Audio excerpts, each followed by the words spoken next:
यजमान परिवार को, सभी श्रोता भक्तजनों को भी हृदय से आशीर्वाद दिए। बहुत अंतर से शास्त्री जी महाराज ने बहुत सुंदर बात की। हम हृदय से चिंतन करके यदि श्रीमद् भागवत जी की कथा सुनेंगे तो अवश्य उसका फल हमें प्राप्त होगा ही, उसमें कोई संदेह नहीं है। शास्त्री महाराज को और एक बार तालियों के नाद से अभिवादन करें। बार बार यहाँ पधारे, आशीर्वाद दे, ऐसी शुभ कामना के साथ अब हम शास्त्री स्वामी सरजूदास जी की ओर शास्त्री जी के श्री चरणों में बार बार प्रार्थना करते हैं कि हमें यजमान परिवार को, सभी श्रोता भक्तों को एवं स्वर्गीय आकाश को एवं पितृगणों को भी सुंदर कथा का श्रवण कराए। तो सद्गुरु शास्त्री स्वामी सरजूदास जी।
हरि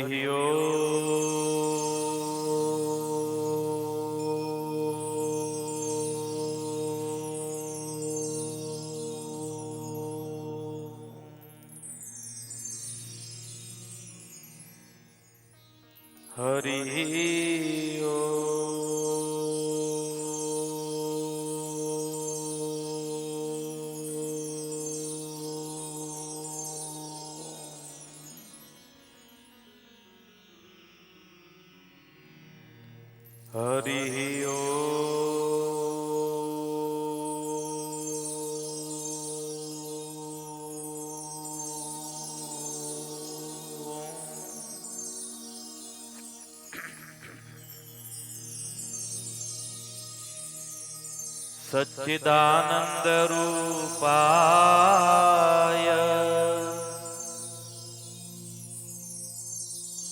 विश्वोत्पत्त्यादि हेतवे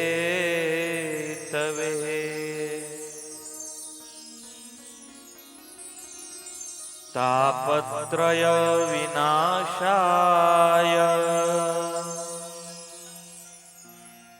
श्री कृष्णाय वयं नमः।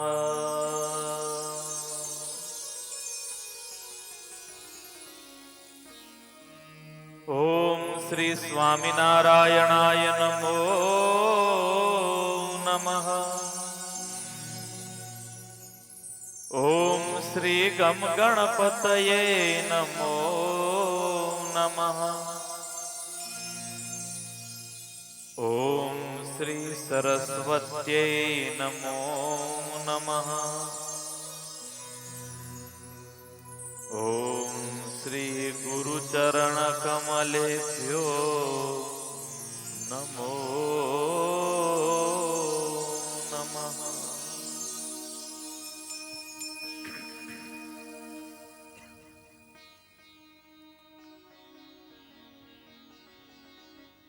जटाकट जटाटवी गलज्जल प्रवाह पावितस्थले गलेवलम्ब्य लम्बिता भुजङ्गतुङ्गमालिकां डमड्डमड्डमड्डं नादवड्डमर्वयं चकार चण्डताण्डवं तनोतु नः शिवः शिवम्।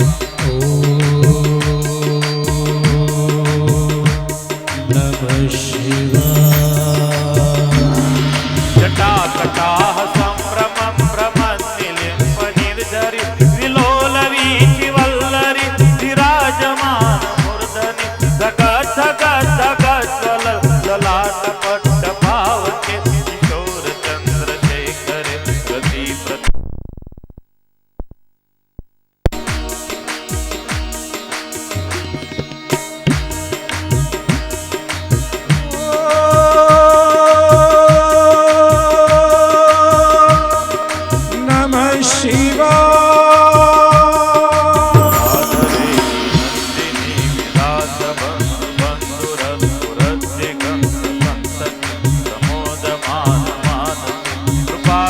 कटाक्ष धोरणि निरुद्ध दुर्धरापति क्वचित् दिगंबरे मनो विनोद मे सुमूर्धनि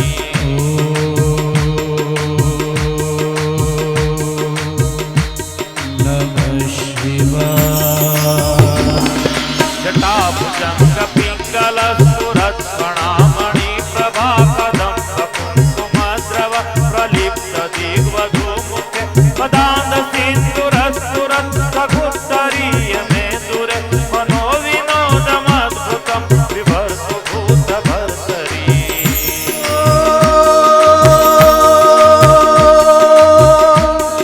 नमः शिवाय।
फलानिधान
विमोहनं हि देहिनां तु शङ्करस्य चिन्तनं विमोहनं हि देहिनां तु शङ्करस्य चिन्तनं विमोहनं हि देहिनां तु शङ्करस्य चिन्तनं विमोहनं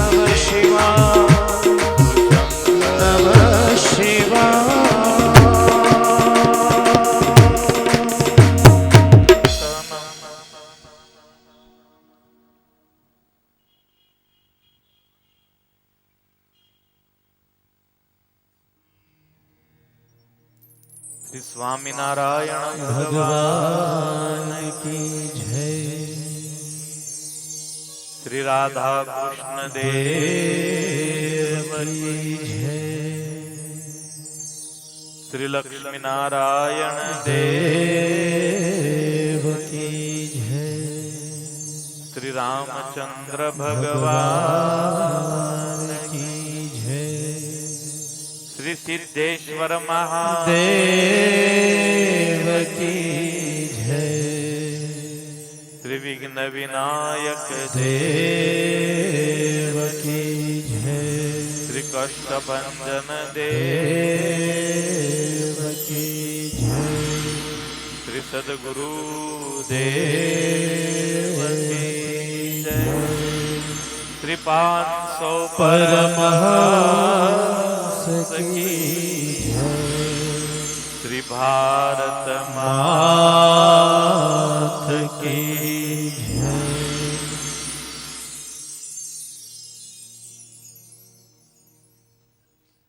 आइए हनुमंत बिराजिए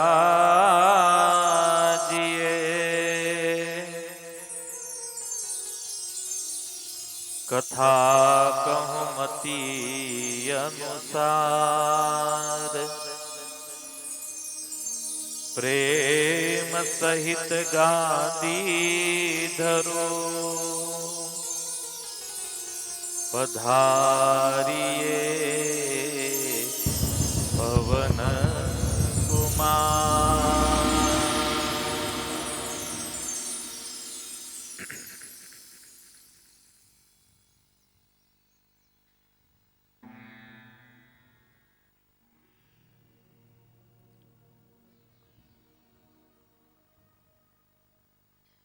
जनरेटर कर दिया, हाँ जाएगी नहीं अब गारंटी।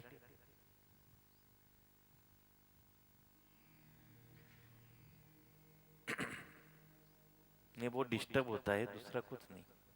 नहीं तो जनरेटर पर ही रखो।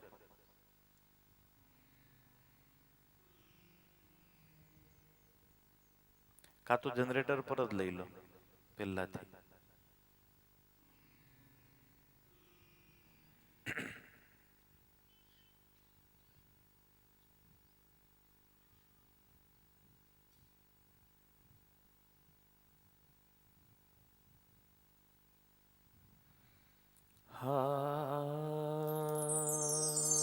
हरि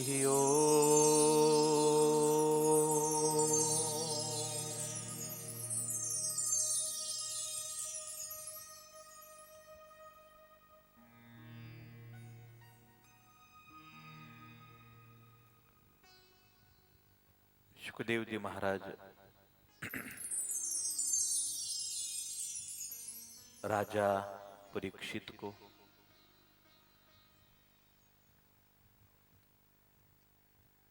भक्त प्रहलाद का मन भावन चरित्र सुना रहे हैं।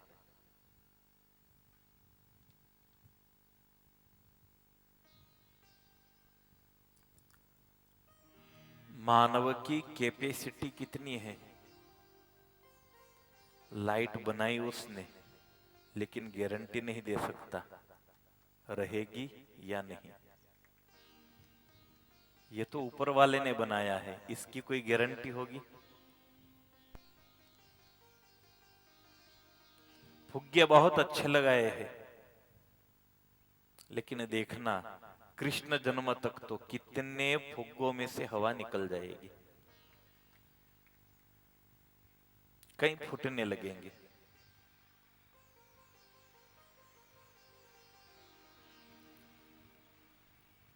जीवन की नश्वरता हमारे सामने ही है, लेकिन शायद हम उसे देख नहीं पाते।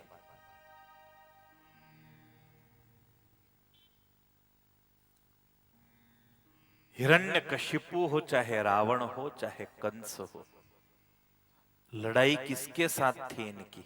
मृत्यु के साथ थी। किसी को भी मरना नहीं था। न रावण मरना चाहता था, न हिरण्यकश्यपु, न कंस। अंजाम क्या हुआ?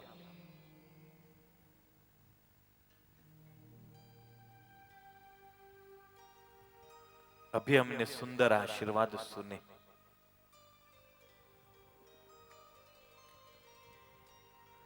लेकिन स्वामी जी ने थोड़ी दया कर दी। उन्होंने कहा आप लोगों को नहीं मिलेंगी, आपके पितरों को जरूर मिलेगी। अगर आप लोगों को मिलेगी बोलते तो शायद कल से मंडप में कोई आता ही नहीं। मरना किसको है यहां पर?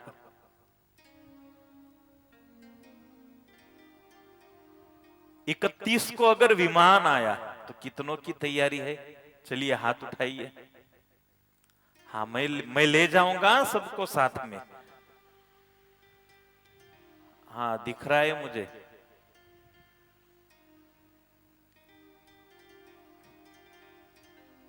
राजन भाई, आपकी बहुत जरूरत है। अभी दवाइयां करो लोगों की।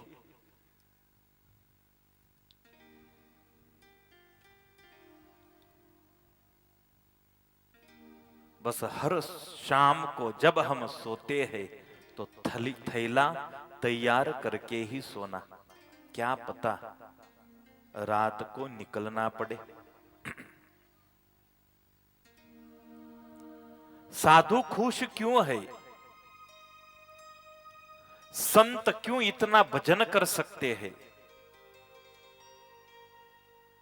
कोई फर्क है क्या? आप में और हम में कोई फर्क है?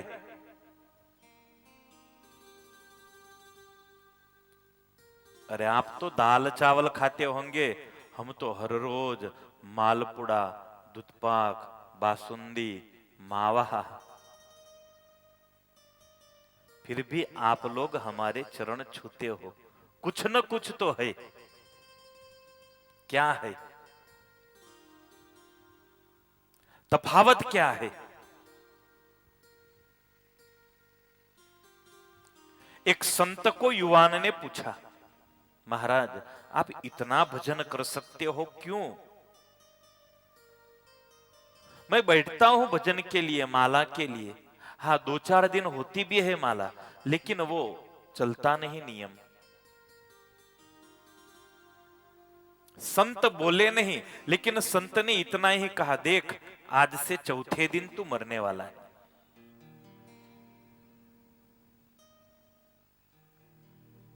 पूरणपोली थी घर पे, वेडमी बोलते हो ना? हाँ, वेडमी थी। उसको बहुत उसका मनपसंद भोजन था। घर गया, पत्नी ने कहा वेडमी है। अरे नहीं खानी वेडमी, जाने दो। पत्नी ने कहा हुआ क्या? झगड़ा हुआ क्या किसी से? बोला ना मेरे साथ बोल मत। आज तक तो प्रिय प्रिय करता था, चंद्रमुखी कहता था, लेकिन अब मौत दिखाई दे रही है। चौथे दिन मरने वाला हूं। माला ले ली हाथ में। हे भगवान, कुछ करो, कुछ करो, कुछ करो। बहुत जिम्मेदारियां है अभी तो सर पे। बच्चों की शादियां बाकी है। फसल भी इस साल अच्छी है, बस निपटा लो। चौथे दिन मरा नहीं वो, संत के पास गया। महाराज आपकी बात तो झूठ पड़ी, मैं तो जिंदा हूं। संत ने मुस्कुराते हुए कहा, बेटे तूने किया क्या 4 दिन? अरे करता क्या, सुबह से शाम तक माला रखी ही नहीं नीचे, हर रोज बस माला ही जपता था। क्यों? अरे आपने बोला था चौथे दिन मरने वाला है तू, अब मौत का डर किसको नहीं है। भगवान को यही कहता था कि बस मुझे अभी मत ले जाओ, अभी बहुत कुछ बाकी है। संत ने जवाब दिया, बस मैं जब सुबह में उठता हूं तो सबसे पहले अपने मन को यही कहता हूं कि बेटे जितना भजन करना है कर ले, आज का दिन तेरा आखिरी दिन है, इसलिए दिन भर मेरे से भजन होता है। हम राह देखते हैं अभी, अरे अभी तो बाल कहां सफेद हुए, जाएंगे बाद में।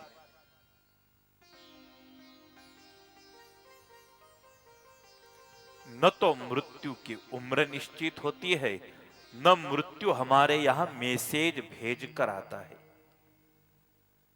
संत इसीलिए संसार में सुखी है क्योंकि मौत को अपनी हथेली पे लेके घूमते हैं, न उनको मौत का डर है कोई फिक्र, न आगे की, न पीछे की, न अगल की, न बगल की, न बेटे की शादी, न बेटी की शादी, कोई फिक्र है? संत इसलिए सुखी है। सच्चा सुख सिर्फ और सिर्फ हरि संकीर्तन में है।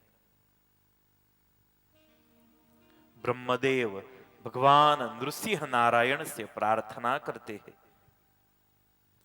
दिष्ट्यास्य तनयः साधुर्महाभागवतोर्भकः त्वया विमोचितो मृत्यार्दिष्ट्या त्वां समितोऽधुना।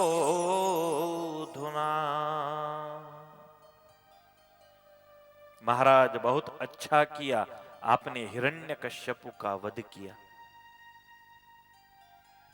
आपने भक्त प्रहलाद की रक्षा की, बहुत उपकार किया मानव समाज पर।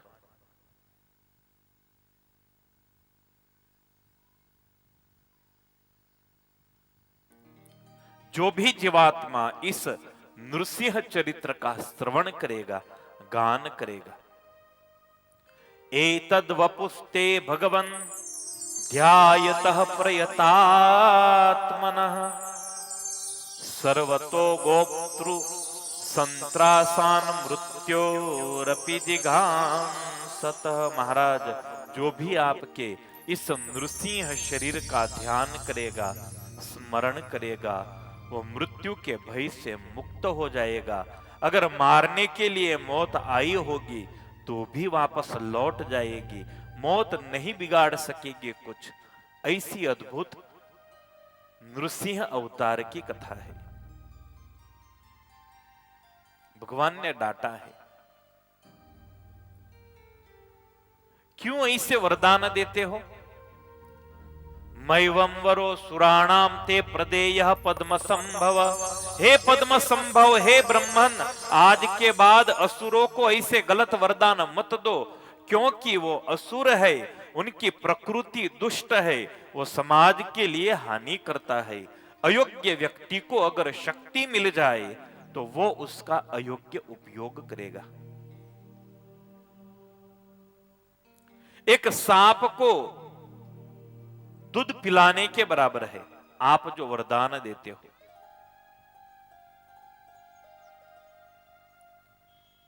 परमात्मा ने अपने ही हाथों से प्रहलाद का राज्याभिषेक किया है।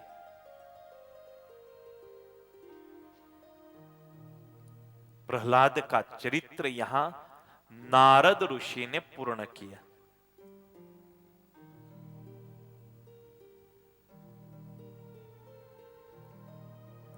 ये कथा नारद जी इंद्रप्रस्थ में पांडवों को सुना रहे थे और वही कथा सुखदेव जी महाराज परीक्षित को सुना रहे थे। नारद और युधिष्ठिर का संवाद। परीक्षित, नारद महात्मा जी ने यह कथा पूर्ण की। हिरण्यकश्यपु और हिरण्याक्ष का पूर्व जन्म बताया। तुम्हारा प्रश्न था परीक्षित, भगवान क्यों बार बार असुरों को मारने के लिए जन्म लेते हैं? क्यों परमात्मा की दृष्टि में भेद है? ये मेरा है, ये मेरा नहीं, ऐसा भेद भगवान की नजर में क्यों है? दशम स्कंध में आगे एक कथा आएगी, एक प्रश्न आएगा जो परीक्षित ने किया है, क्यों भगवान अपने भक्तों को दुख देता है? विभीषण को दुख आया, सुग्रीव को आया, ध्रुव को आया, प्रहलाद को आया, श्रीदामा भी दुखी थे, विदुर भी दुखी थे। जितने नारायण के भक्त सारे दुखी। रावण देखो, हिरण्यकश्यपु देखो, हिरण्याक्ष देखो, इनको कोई था दुख? अरे जब मरे तभी दुख, बाकी जिंदगी भर उन्होंने सिर्फ सुख का उपभोग किया। वजह क्या है?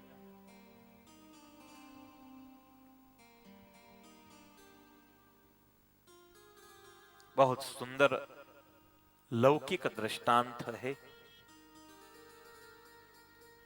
किसी गृहस्थ के।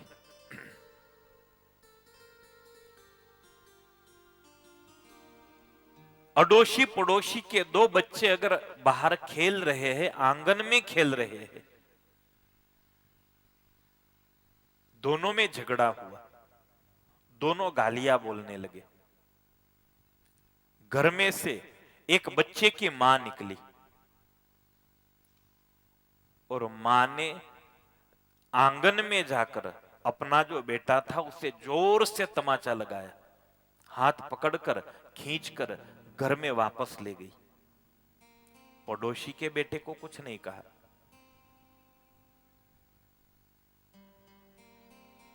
कुछ समझ में आया?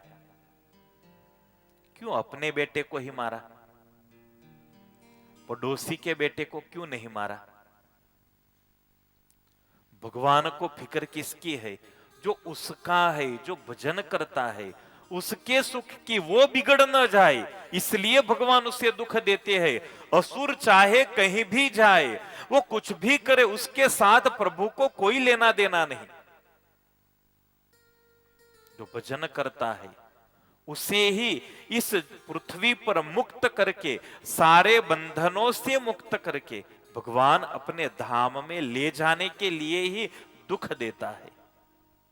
भक्त को दुख इसलिए देता है ताकि वो माया के बंधन से मुक्त हो जाए। उसको इतना निष्फल बनाते हैं प्रभु, वो जहां भी हाथ डाले वहां उससे निष्फलता ही मिलती है। अंत में जाकर हार कर वो बैठ जाता है, माया के बंधनों से मुक्त हो जाता है। इसलिए भगवान अपने बेटों को, अपने संतानों को दुख देते हैं। अगर सुखी होना है तो भजन करो, चाहे दुख मिले। सुखी होना है तो भजन करो, चाहे दुख मिले। समझ लेना भगवान हमारे प्रारब्ध कर्मों को जला रहे हैं। मन लागो मेरो यार फकीरी में, मन लागो मेरो यार फकीरी में, मन लागो मेरो यार फकीरी में, मन लागो मेरो यार फकीरी में। मन लागो रे लागो रे लागो रे, मन लागो रे लागो रे लागो रे, मन लागो मेरो यार फकीरी में, मन लागो मेरो यार फकीरी में। मन लागो मेरो यार फकीरी में, मन लागो मेरो यार फकीरी में।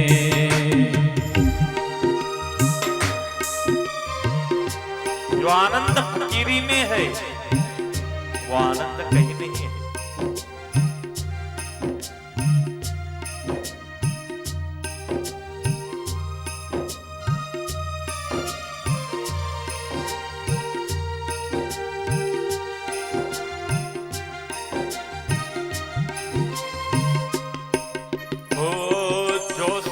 पावो नाम भजन में, जो सुख पाओ नाम भजन में, जो सुख पावो नाम भजन में, जो सुख पाओ नाम भजन में, सो सुख नाही सो सुख नाई अमीरी में, मन लागो मेरो यार फकीरी में, मन लागो मेरो यार फकीरी में, मन लागो मेरो यार फकीरी में, मन लागो मेरो यार फकीरी में, मन लागो मेरो यार फकीरी में, मन लागो मेरो यार फकीरी में।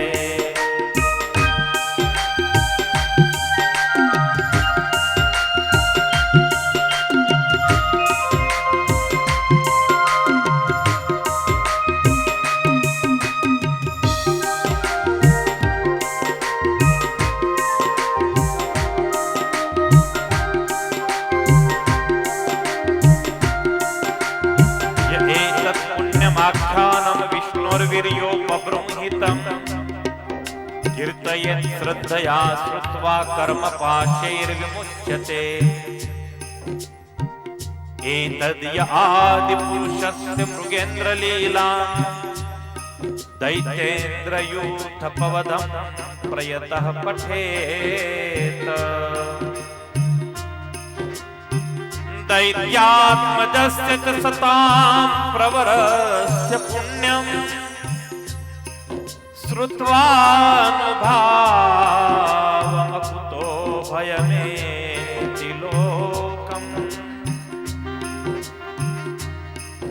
नारद कहते हैं परीक्षित, भगवान नृसिंह नारायण का ये जो चरित्र है, संत श्रेष्ठ भक्त प्रहलाद का चरित्र है, जो एकाग्र चित्त से पढ़ता है, श्रवण करता है, वो परमेश्वर के अभय पद वैकुंठ लोक को प्राप्त करता है। युधिष्ठिर ने हाथ जोड़े नारद को, महाराज आप कितने भाग्यशाली हो, आप जहां भी चाहे वहां जा सकते हो।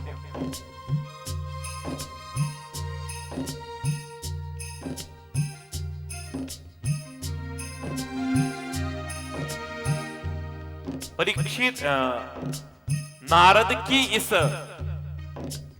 कथा को सुनकर महाराज युधिष्ठिर ने एक सुंदर प्रश्न किया था मैदानव के संबंध में। सप्तम स्कंद की बड़ी अलौकिक और अद्भुत कथा है, मैदानव और त्रिपुरासुर वध की कथा।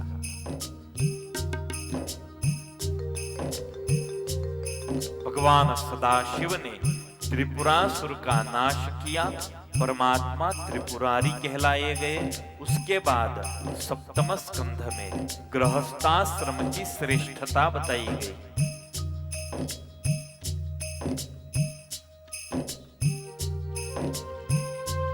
परीक्षित सभी आश्रम श्रेष्ठ है, लेकिन सबसे श्रेष्ठ गृहस्थाश्रम है।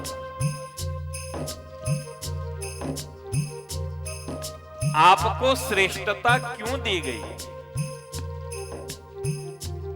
हम भजन करते हैं तो हमारा काम है ये। हम भजन नहीं करेंगे तो करेंगे क्या? नौकरी करेंगे? साधु है, साधु माला नहीं जपेगा तो कौन जपेगा? लेकिन आप अगर माला करोगे तो वो बड़े महत्व की होगी, क्योंकि जिम्मेदारियों में से समय निकाल कर आप भजन करते हो, जवाबदारी में से मुक्त होकर आप परमेश्वर के लिए समय निकालते हो, माला करते हो, जप करते हो। इसलिए हमारी 100 माला आपकी एक माला के बराबर है। आपकी एक माला, हमारी 100 माला, तो श्रेष्ठ कौन हुआ? आप हुए। लेकिन आप श्रेष्ठ कब हो सकते हो? जब आपके जीवन में भगवान का स्थान हो।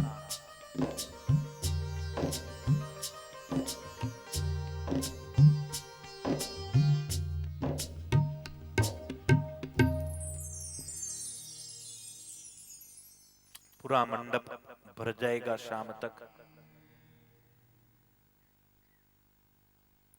पुरुष विभाग में जो बैठे हैं उनके लिए मैं एक प्रश्न पूछना चाहूंगा। आप में से हर रोज माला कौन करता है?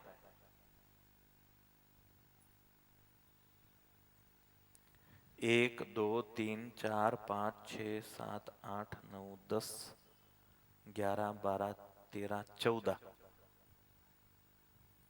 बाकी के लोग?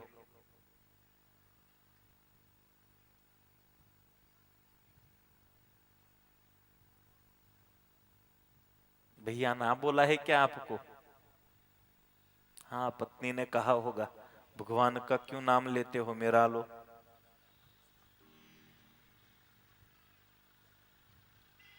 सिर्फ एक माला कितनी होगी कल से? माला से क्या फायदा है? 3 ताप का नाश करती है,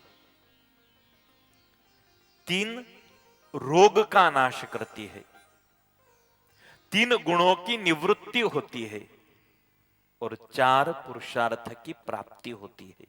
इसलिए हम 108 मणि की माला हम जप में लेते हैं। 3 गुण्या 3 गुण्या 3 गुण्या 4। 3 गुण्या 3 मतलब 9।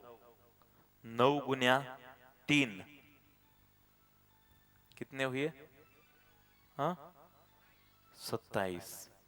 और 27 गुण्या 4 मतलब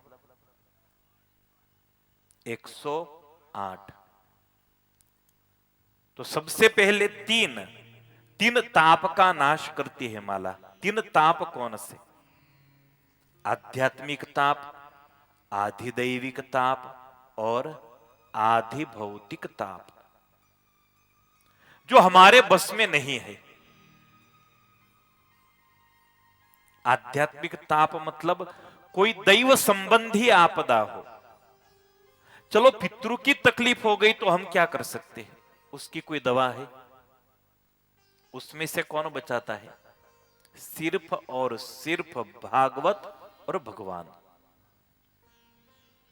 तो आध्यात्मिक ताप का इलाज हमारे हाथ में नहीं है। दूसरा है आधिदैविक ताप।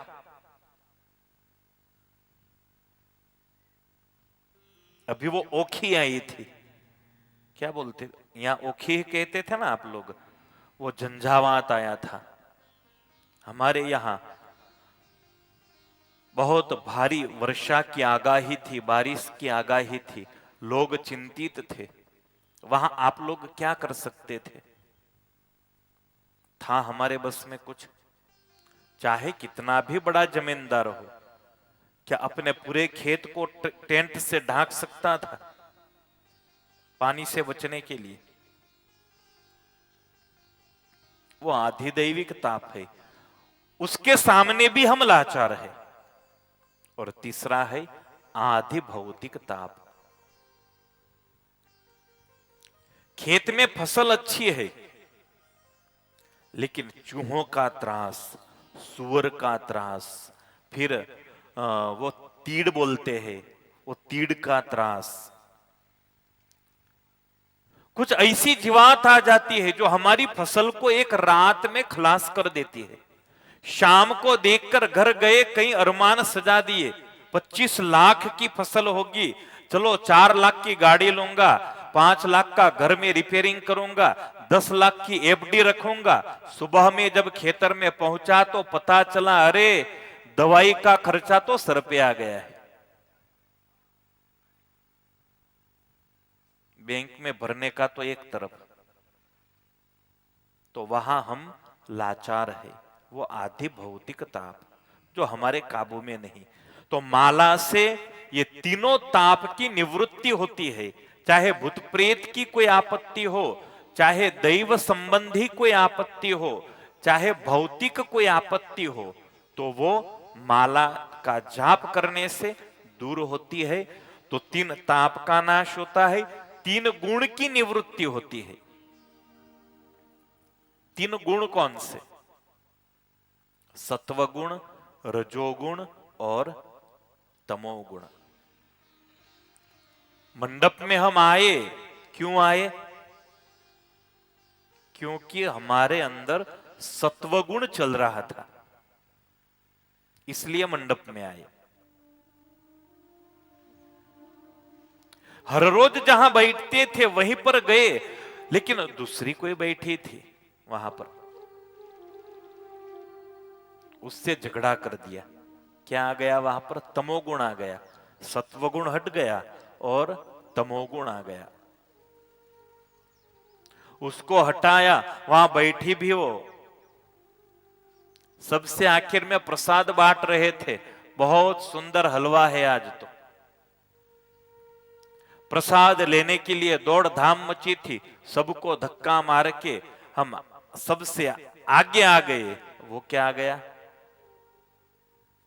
रजोगुण आ गया।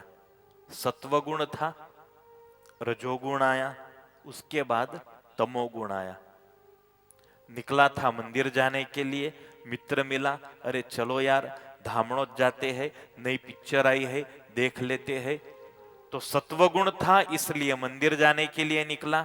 मित्र मिला, पिक्चर जाने के लिए बोला, पिक्चर देखने के लिए गए। तो वहां आ गया रजोगुण। वहां गया, टिकट नहीं मिली, ब्लैक में ट्राई किया, वहां भी नहीं मिली, वहां किसी से झगड़ा हो गया, तमोगुण आ गया।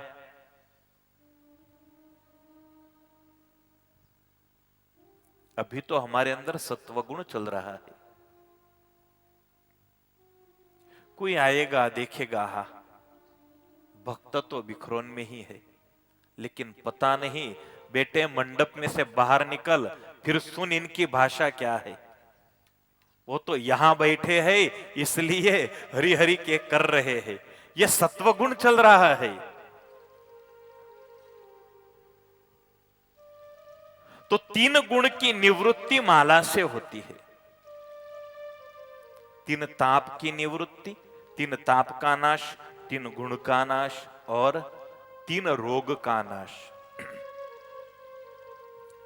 चाहे कोई भी रोग हो, लेकिन वो 3 प्रकार में से एक प्रकार से ही होता है, कफ, वात और पित्त। तो माला का जाप करने से 3 रोग दूर होते हैं, 3 ताप दूर होते हैं और 3 गुण की निवृत्ति होती है। और ये सब होने के बाद 4 पुरुषार्थ की प्राप्ति होती है। 4 पुरुषार्थ कौन से? तो धर्म, अर्थ, काम और सबसे आखिर मोक्ष।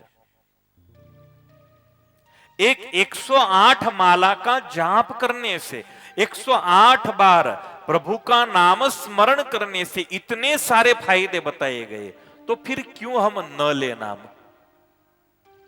कोई नुकसान है?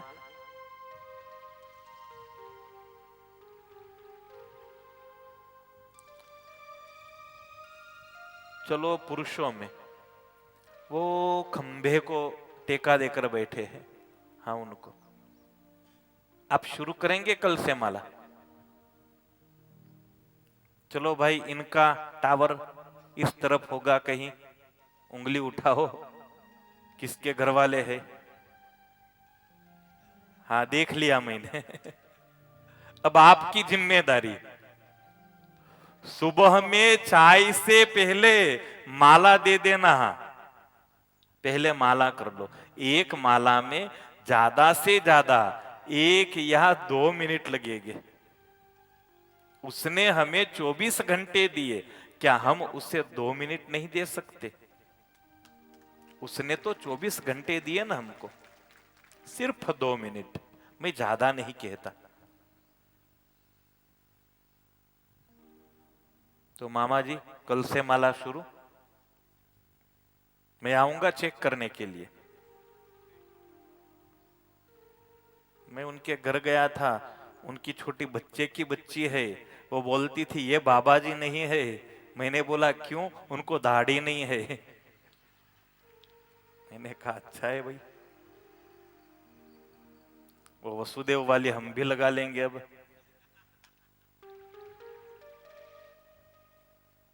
चलो एक ने तो हाथ उठाया, किसी को है इच्छा?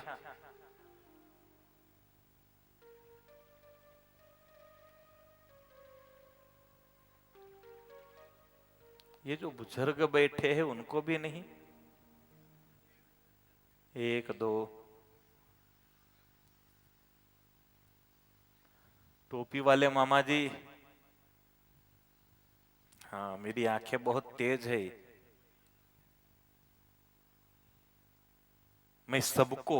मैं आपको करबद्ध प्रार्थना करता हूं। मैंने कल ही कहा था कि मैं किसी भी एंगल से आपको पागल लगता हूं क्या? आपको मैं क्यों बार बार कहता हूं आप माला करो, जरूर कुछ ना कुछ तो मिलता होगा ना। और मेरी गारंटी है आप सिर्फ 6 महीने माला करो। 6 महीने के बाद अगर फायदा नहीं हुआ तो बंद कर दो। अगर आपको लगा, आपको एहसास हुआ कि नहीं माला शुरू करने के बाद मैं 1% अपनी लाइफ में, अपने जीवन में आगे बढ़ा हूं, तो दूसरी माला शुरू कर दो। अगर नहीं हुआ, कोई फायदा नहीं, कोई नुकसान नहीं, तो बंद कर दो।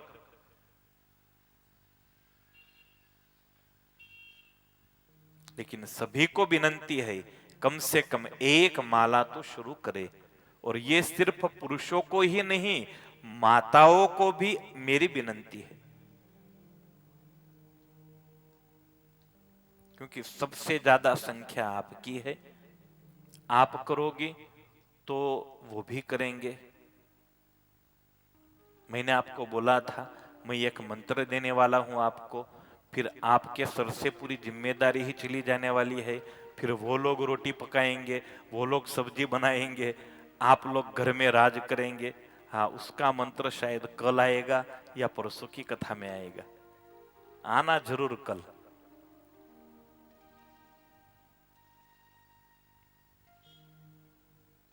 चाहिए ना ईसा मंत्र सबको?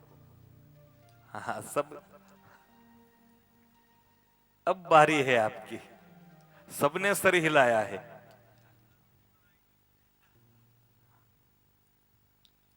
जो सुख पावो नाम भजन में, जो सुख पावो नाम भजन में, सो सुख नाही अमीरी में, सो सुख नाही अमीरी में। मन लागो मेरो यार फकीरी में, मन लागो मेरो यार फकीरी में।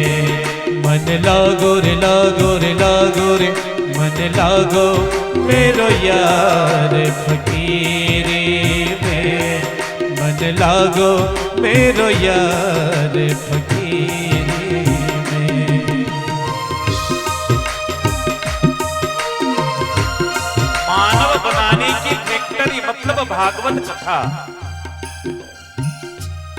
ये कथा हमें बताती है, सिखाती है मानव होना है तो सिर्फ 2 पांव हमें मिल गए, हम मानव नहीं हुए। संत तुलसी ने लिखा पशु घड़ता नर घड़ियान मेली सिंह ने पूछी। पशु घड़ता नर घड़ियान मेली सिंह ने पूछ, हरि भजन बिना धिक दाढ़ी धिक मूछ।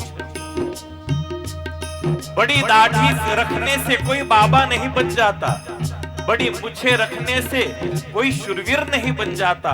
शूरवीर वही है जो भगवान का नाम लेता है, शूरवीर वही है जो भगवान की भक्ति करता है। शूरवीर वही है जो चौराहे के बीच चार लोगों की बातें सर झुकाकर सुन लेता है।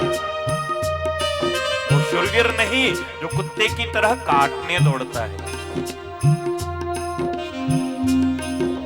भगवान का भक्त कैसा है, उसको चाहे कितना भी भला बुरा सुना दो, वो मानेगा। अरे आदत है उसकी, बोलता है।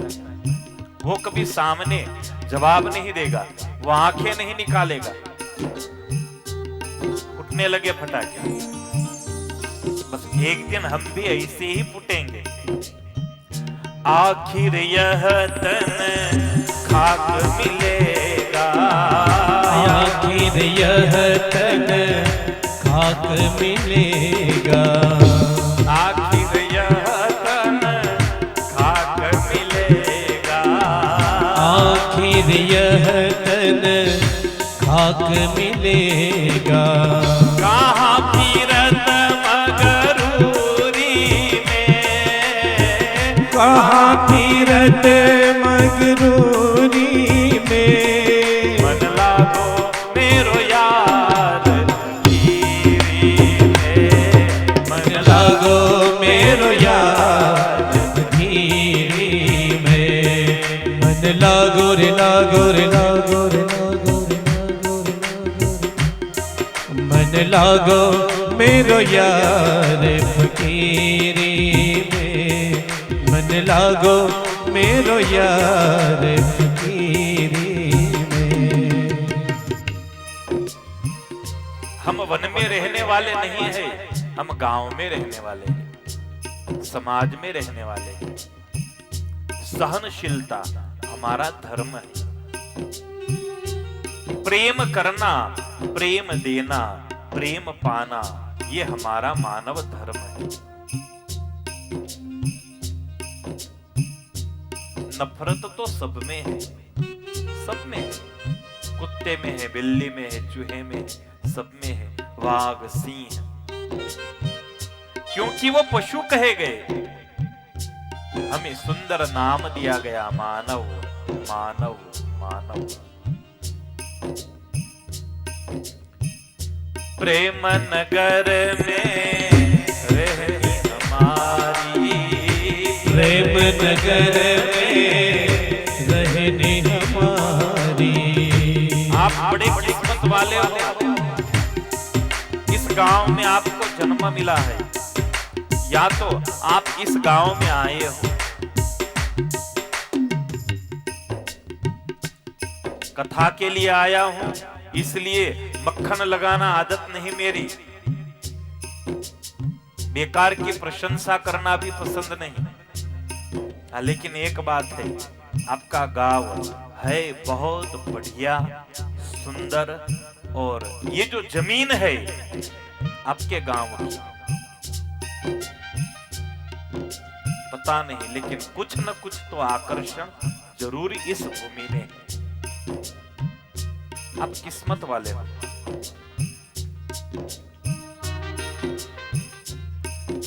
मां नर्मदा का तट आपसे दूर नहीं है। कितनी होंगी यहां से मैया नर्मदा? 6 किलोमीटर। नर्मदा के तट पर तो योगी ही रहते हैं, नर्मदा के तट पर प्रेमी ही रहते हैं। मैं ये सब इसलिए कहता हूं क्योंकि मैं भी नर्मदा तट पर ही रहता हूं।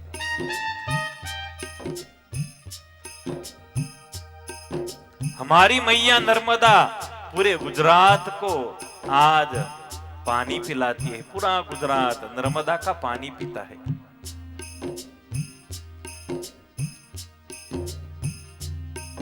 ये स्वामी जी दादागिरी बहुत करते हैं, पहले नंबर पे बैठे ना वो, तो मैं उनको कहता हूं बार बार, दादागिरी क्यों? एक तो पानी हमारा दिया हुआ पीते हो और हम पर ही दादागिरी। मां नर्मदा का पानी पीते हैं, पूरा गुजरात पीता है, वहां आप रहे हो। मां नर्मदा के तट पर आपका गांव है। कैसा है ये गांव?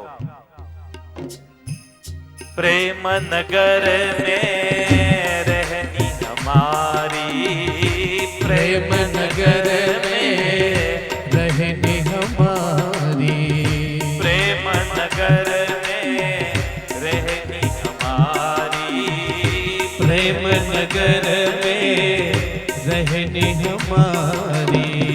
भली बनियाई सबूरी में, भली बनियाई सबूरी में, मन लागो, मन लागो, मन लागो मेरो यार गिरी है, मन लागो